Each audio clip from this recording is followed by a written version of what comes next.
നല്ല makeup ആർട്ടിസ്റ്റിനെ book ചെയ്തത് കൊണ്ട് മാത്രം നിങ്ങളുടെ ബിഗ് ഡേയിൽ നിങ്ങൾക്ക് ആ ഡിവൈൻ ലുക്ക് കിട്ടണം എന്നില്ല. ഹേ ബ്രൈറ്റ്സ്, ഒരു നല്ല പെയിൻറ്റിങ് വരയ്ക്കാൻ ഒരു നല്ല ക്യാൻവാസ് എത്രത്തോളം ഇമ്പോർട്ടൻ്റ് ആണോ അത്രയ്ക്ക് ഇമ്പോർട്ടൻ്റ് ആണ് ഒരു മേക്കപ്പ് ആർട്ടിസ്റ്റും നിങ്ങളുടെ ഫേസും. നിങ്ങളുടെ ഡ്രീമി വെഡിങ് ലുക്ക് നിങ്ങൾക്ക് കിട്ടണമെന്നുണ്ടെങ്കിൽ സ്കിൻ കെയർ വളരെ ഇമ്പോർട്ടൻ്റ് ആയിട്ടുള്ള ഒരു കാര്യമാണ്. സ്കിൻ കെയർ എന്ന് പറയുമ്പോൾ ഈ സോ കോൾഡ് ഇൻഫ്ലുവൻസേഴ്സ് പറയുന്നത് പോലെ ഒരുപാട് പ്രൊഡക്ട്സ് ഒന്നും യൂസ് ചെയ്തിട്ട് നമുക്കത് ചെയ്യേണ്ട കാര്യമില്ല.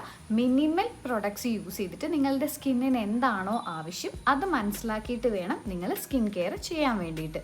ബേസിക്കായിട്ട് നിങ്ങളുടെ സ്കിൻ ടൈപ്പിനനുസരിച്ച് ഒരു മോയ്സ്ചറൈസർ ചൂസ് ചെയ്യുക.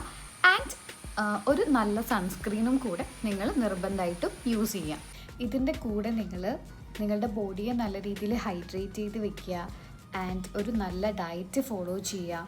And 8 hours good sleep, daily workout ചെയ്യുന്നതും ഒരു ശീലമാക്കുക. ഇതൊക്കെ നിങ്ങളുടെ സ്കിന്നിനെയും ഹെൽത്തിനെയും ഇമ്പ്രൂവ് ചെയ്യിക്കുന്ന കാര്യങ്ങളാണ്. ഈ കാര്യങ്ങളൊക്കെ നിങ്ങളൊന്ന് ഫോളോ ചെയ്യുവാണെങ്കിൽ നിങ്ങളുടെ സ്കിന്നും നിങ്ങൾക്ക് പെട്ടെന്ന് ഹെൽത്തി സ്കിന്നാക്കി എടുക്കാൻ പറ്റുന്നതായിരിക്കും.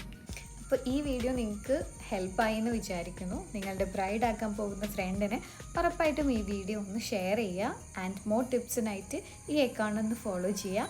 അപ്പോൾ ഓക്കെ, ബൈ.